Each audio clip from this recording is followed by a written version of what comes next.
Now I'm going to tell you some stories. Here's my first story. The tide is a love story.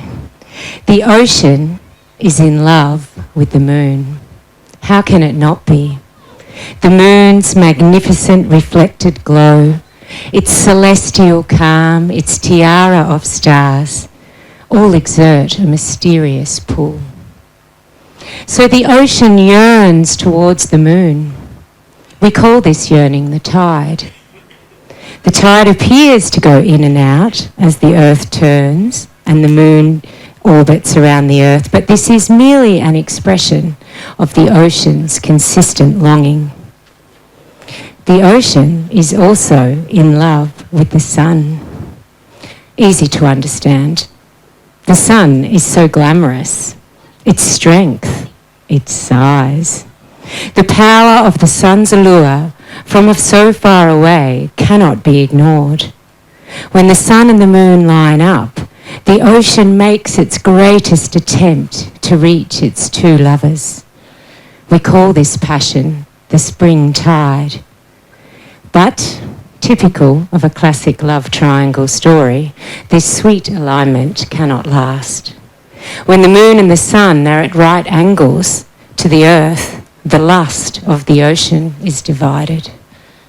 While it yearns still towards its lovers, it's torn between them and so reaches not quite so far in either direction. We call this the neap tide. The word neap means without power.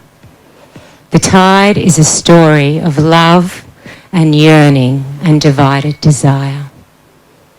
So now I'm just going to ask you to turn to the person next to you and just very briefly, I'll give you about 30, 40 seconds, tell them what you were thinking or how you felt while I was telling you that story.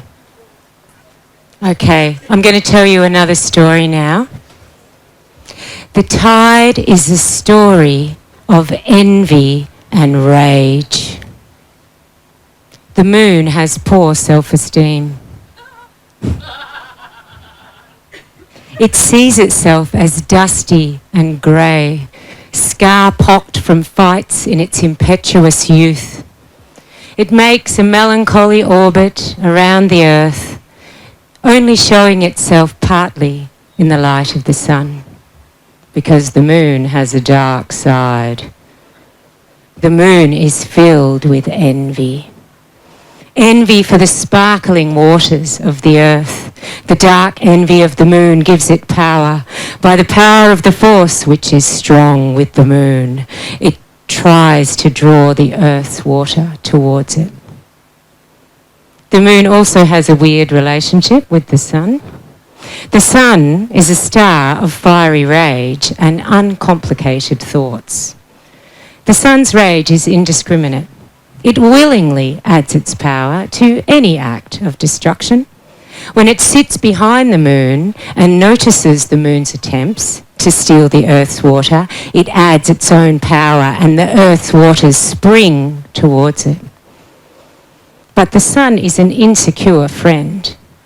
It demands constant displays of unswerving allegiance, and when the moon orbits away from the sun is enraged and decides to steal the earth's waters for itself. The moon becomes neap, its power lessens, and the earth's waters are drawn in two directions at once. The tide is a story of envy and rage. Now turn to the person on the other side of you, or behind you if you're on an edge, and tell them briefly how that story made you feel or what you thought. We cannot alter the tide, but the stories we tell ourselves matter. You could also tell this story of the tide a third way, like this. This is just another version of the story. Is it more valid than the first two stories I told you? Does it seem more real and factual to you? Not yet. Of the three ways of telling this story, each gives us a view into a different dimension of how we can understand the movement of the earth, the water, the sun and the moon. When I first started working at the Reef Authority, my official title was Assistant Director of Human Dimensions. I found this a little bemusing. In what dimension was everyone else? Where are we if we're not in the human dimension? Are we in the delusion dimension, the confusion dimension, the human obfuscation? Of course we're all in the human dimension. Our only way of knowing is as humans. And we have been telling ourselves a story for a while now that sees humans as somehow separate from nature. This is a logical impossibility, like a round square. There is no such thing as the ecosystem over here and the human system over here. The human system is inside the ecosystem. Without the ecosystem, there is no human system. How did we arrive at our current state, where humans are changing the biosphere in a way that is not conducive to health, ours and many others? We believed certain stories we told ourselves, and we made stories from some perspectives more important than others. There is a dominant Judeo-Christian story that is the premise of much of our current human infrastructure. It claims that due to our ability to have self-awareness, à la Descartes, I think, therefore I am, man, sick, is exhorted to have dominion over all the earth. A narrative of scientific findings as objective truth, raised above other ways of knowing, are a part of this storyline.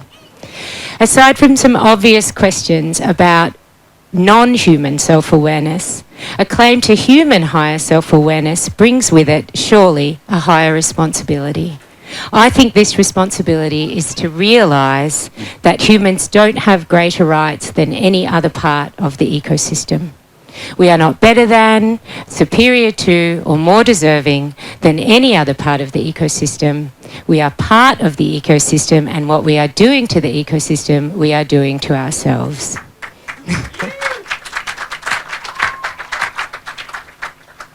And the earth is a spinning ball covered in water, having a love affair with celestial objects near and far. So, Sneetches. I'm going to tell you a story now, or part of a story from Dr. Seuss.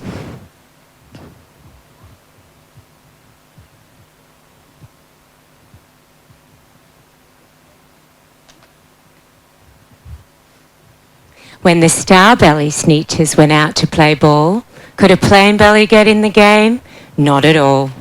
You could only play if your belly had stars, and the plain belly Sneetches had none upon theirs.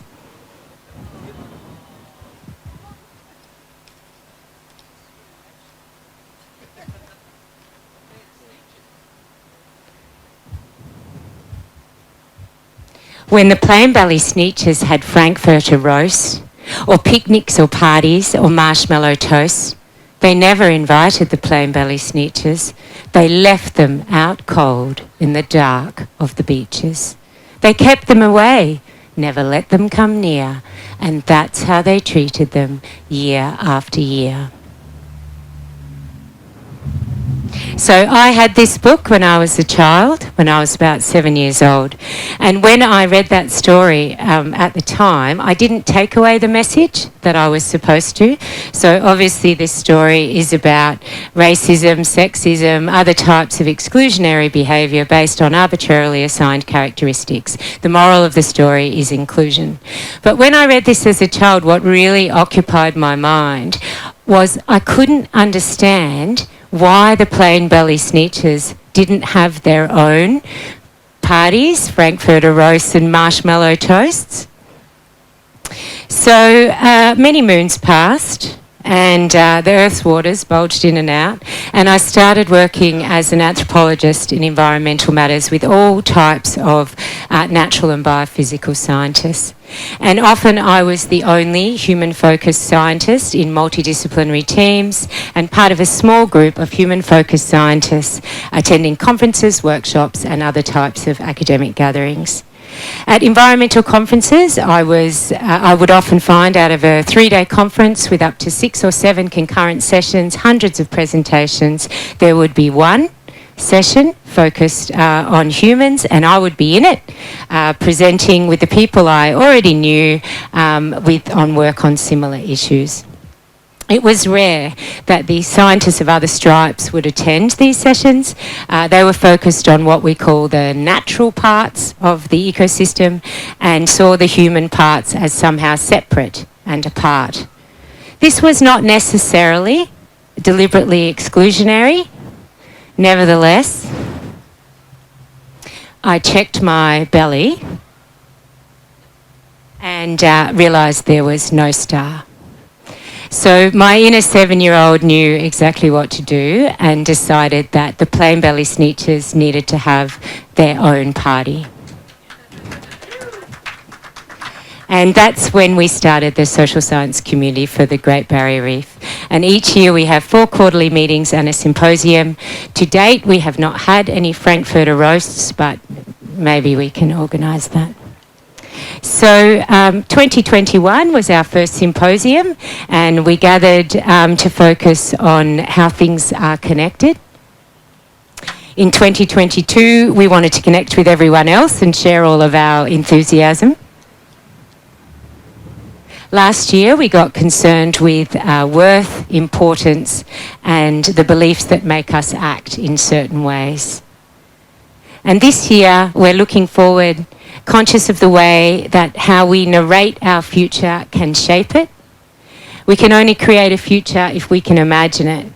We are interested in the stories that we can tell ourselves that will allow us to go forward in a way that is healthy for the whole ecosystem, including humans.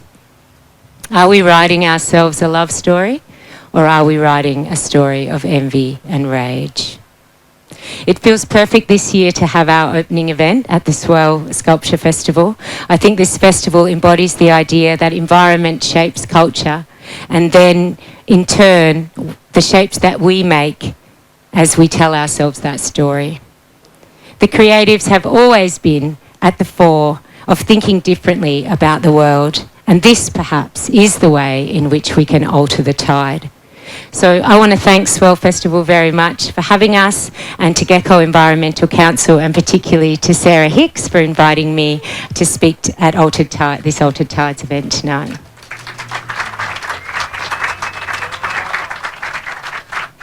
And with that, I would like to officially open the 2024 Social Science Community for the Reef Symposium. And we don't care if you have a star on your belly or not, you can all come. Thank you very much.